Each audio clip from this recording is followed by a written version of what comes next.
그래서 서아는 이름을 붙이지 않기로 했다. 아무것도. 하지만 오늘 그 남자가 말했다. 나는 계약 밖에서도 거짓말을 하지 않습니다. 그것이 진짜인지 가짜인지 서아는 알 수 없었다. 아직은 어쩌면 영원히 알 수 없을지도 몰랐다. 그래도 그 말이 어디선가 자리를 잡으려 했다. 서아가 3년 동안 아무것도 들여놓지 않은 자리에 서아는 베란다 난간을 두 손으로 잡았다. 아래 골목에서 이탈리아어가 흘러나왔다. 누군가 웃었다. 어디선가 기타 소리가 났다. 그리고 서아의 머릿속에서 재원의 문자가 다시 떠올랐다.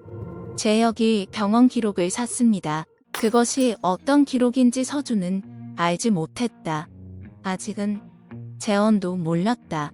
그 기록이 서아의 3년 전 가장 어두운 겨울 한가운데를 담고 있다는 것을, 아이가 있었다는 것을, 그 아이를 혼자 잃었다는 것을, 재혁이 그날 서아 옆에 없었다는 것을, 서아가 그 이후로 누구에게도 그 이야기를 하지 않았다는 것을.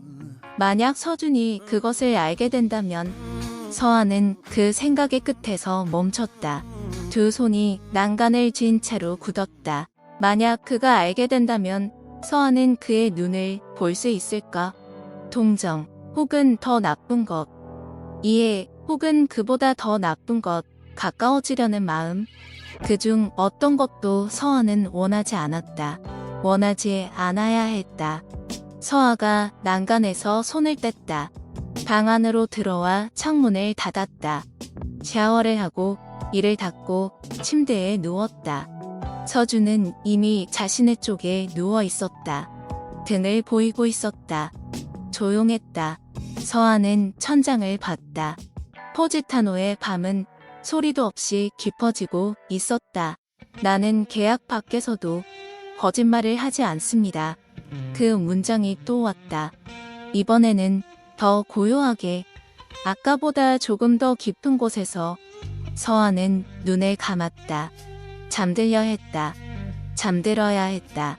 내일 아침이 오면 재원의 연락이 올 것이고 재혁이 기록을 어떻게 쓸지 생각해야 할 것이고 그 전에 서아가 먼저 그것을 어떻게 막을지 생각해야 할 것이었다. 계획이 있었다.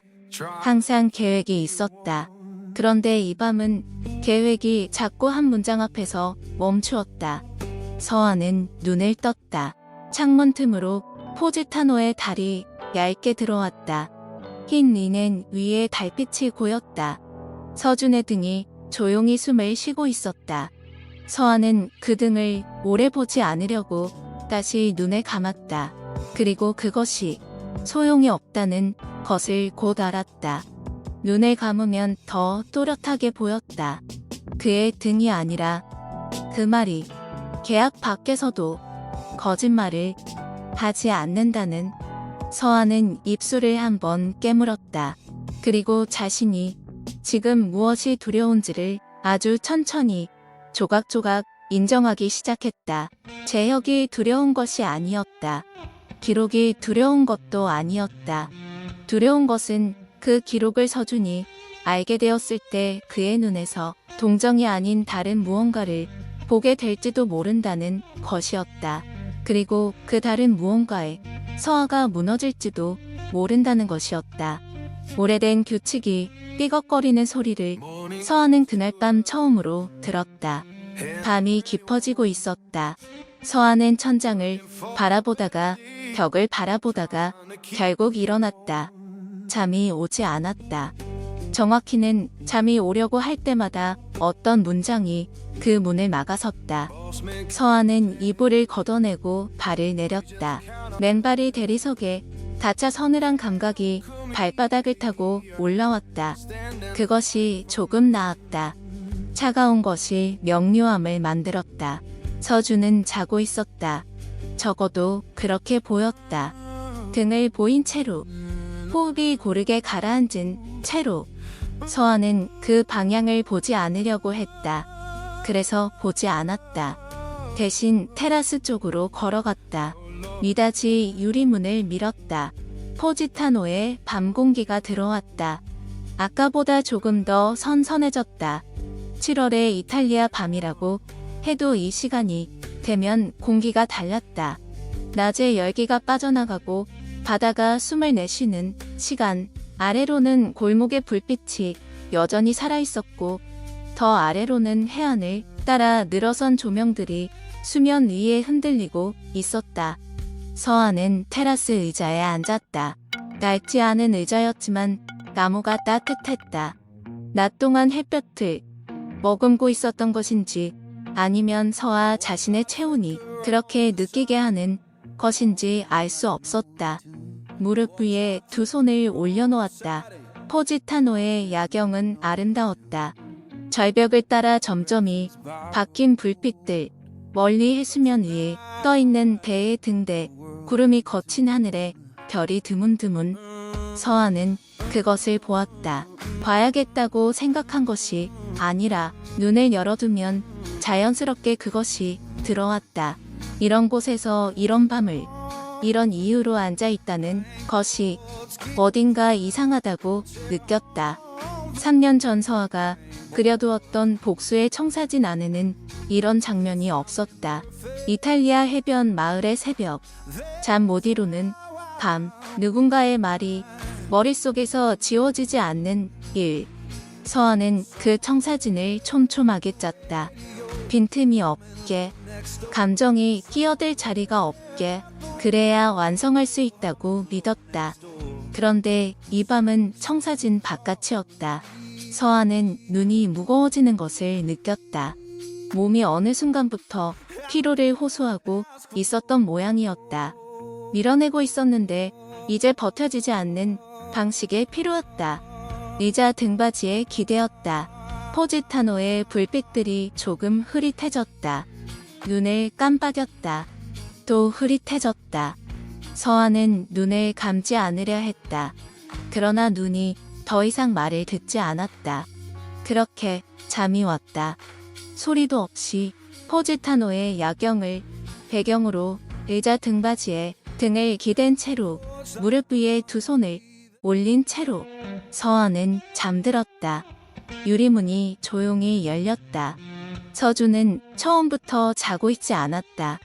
잠들려고 했지만 그쪽도 여의치 않았다. 호흡을 고르게 유지하는 것은 그리 어렵지 않았다. 익숙한 일이었다. 눈을 감고 등을 보이면 자는 것처럼 보인다. 그것으로 충분한 경우가 많았다. 서아가 일어나는 소리를 들었다.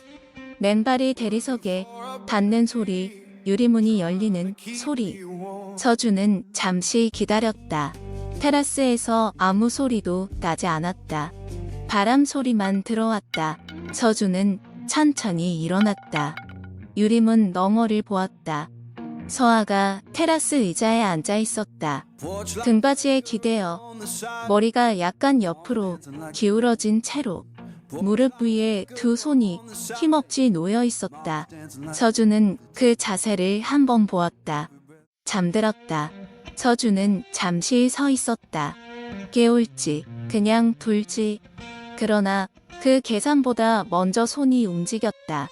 침실로 돌아가 이불 위에 걸쳐두었던 얇은 담요를 집어들었다. 호텔에서 미리 준비해둔 것, 에어컨이 강한 날을 대비한 얇은 면 소재였다. 테라스로 나왔다. 포지타노의 밤이 그를 맞았다. 서준은 그 공기를 잠깐 들이마셨다. 소금기와 꽃향기가 섞인 공기였다. 이런 공기는 서울에 없었다. 서아의 옆으로 다가갔다. 가까이서 보니 서아는 완전히 잠들어 있었다. 눈이 감겨 있고 호흡이 고르게 내려앉아 있었다. 낮 동안의 그 날카로운 표정, 언제든 받아칠 준비가 된 그 눈빛이 없었다. 잠든 얼굴은 달랐다. 놀랄 만큼 달랐다. 서준은 담요를 서아의 어깨와 무릎 위에 조심스럽게 펼쳤다. 천이 살그머니 내려앉았다. 서아가 미세하게 움직였다. 서준은 손을 멈추었다. 그러나 서아는 깨지 않았다. 고개가 조금 더 등받이 쪽으로 기울었을 뿐이었다. 서준은 옆 의자를 끌어당겨 앉았다. 일어나려고 했다. 그러나 앉았다. 그 사실을 스스로 확인하고 잠시 정지했다. 별 의미 없는 행동이었다. 서아가 잠들었으니 담요를 덮어주고 혹시 깼을 때 괜찮도록 가까이 있는 것뿐이었다. 그것으로 설명이 되었다. 서준은 그렇게 정리하고 테라스 아래를 내려다 보았다. 포지타노의 야경이 펼쳐져 있었다. 서준은 이런 풍경을 좋아하는지 싫어하는지 잘 알지 못했다. 아름다운 것을 아름답다고 느끼는 감각이 어느 시점부터 무뎌졌다. 12살 이후로, 아버지가 없어진 이후로 아름다운 것을 보면 그 아래 무엇이 있는지를 먼저 계산하는 습관이 생겼다. 그런데 오늘 밤은 계산이 잘 되지 않았다. 서준은 시선을 왼쪽으로 옮겼다. 서아가 자고 있었다. 담요가 한쪽으로 조금 흘러 있었다. 서준은 손을 뻗어 담요 끝을 잡아 다시 올려주었다. 그러다가 서아의 머리카락이 얼굴 위로 흘러내린 것을 보았다. 바람이 와서 그렇게 된 것이었다. 눈꺼풀 위를 간지럽힐 것 같은 위치였다. 서준의 손이 잠깐 허공에 있었다. 그리고 움직였다. 아주 천천히. 손가락 끝이 서아의 이마 옆 머리카락에 닿았다. 비단처럼 얇고 가벼웠다. 서준은 그것을 귀 뒤로 쓸어 넘겼다. 단 한 번. 그것으로 충분한 동작이었다. 그러나 손이 그 자리에서 멈추었다. 서아의 귀 뒤로 넘긴 머리카락이 다시 흘러내리지 않도록 손끝이 그 자리에 아주 가볍게 얹혀 있었다. 서준은 그것을 알아챘다. 자신의 손이 거기 있다는 것을, 그리고 자신이 그 손을 치우려 하지 않는다는 것을. 손을 내렸다. 서아는 잠들지 않았다. 정확히는 잠들었다가 깼다. 언제 깼는지 정확하지 않았다. 담요가 어깨에 올라오는 감각을 느꼈을 때쯤이었을 것이다. 얇은 면 소재, 가볍고 따뜻한 것이 조심스럽게 내려앉았을 때 서아의 의식은 그 감각에서 반쯤 돌아왔다. 그러나 눈을 뜨지 않았다. 왜 뜨지 않았는지 서아는 스스로 알 수 없었다. 아니, 알 수 있었다. 알면서 인정하지 않으려 했다. 눈을 뜨면 이 감각이 사라질 것이라는 것을. 담요의 무게가, 이 공기가 지금 자신 옆에 누군가가 앉아있다는 감각이 눈을 뜨는 순간 다른 것이 되어버릴 것이라는 것을. 그래서 눈을 감고 있었다. 호흡을 고르게 유지했다. 잠든 사람의 호흡을. 그것이 어렵지 않았다. 오히려 이상하게 편안했다. 눈을 감은 채로, 귀는 열어둔 채로 포지타노의 밤이 들렸다. 멀리서 파도 소리, 골목 어딘가의 웃음소리, 바람소리, 그리고 옆에 침묵. 사람이 가까이 있는 침묵은 다른 침묵이었다. 서아는 그것을 알고 있었다. 누군가의 호흡이 섞인 공기, 바람이 아닌 체온이 만드는 따스함. 서준이 거기 있었다. 멀없이 옆 의자에 앉아서. 서아는 눈을 뜨지 않았다. 그리고 어느 순간 손끝에 무언가가 닿았다. 담요 밖으로 나와 있던 서아의 왼손, 무릎 위에 힘없이 올려져 있던 그 손. 손끝에서 시작해서 손등을 덮는 방식으로 아주 천천히 따뜻한 무언가가 왔다. 손이었다. 서준의 손이 서아의 손 위에 올라왔다. 세게 쥐는 것도 아니었다. 잡겠다는 의지를 드러내는 것도 아니었다. 그냥 그 자리에 놓이는 방식으로. 체온이 먼저 왔다. 그 다음 무게가 왔다. 그 다음 서아의 심장이 한번 불규칙하게 뛰었다. 서아는 손을 떼지 않았다. 빼려는 생각이 오지 않았다고 하면 거짓말이었다. 오기는 왔다. 그러나 도착하기 전에 사라졌다. 서아의 손은 그 자리에 있었다. 서준의 손 아래에, 담요 위에, 포지타노의 밤 안에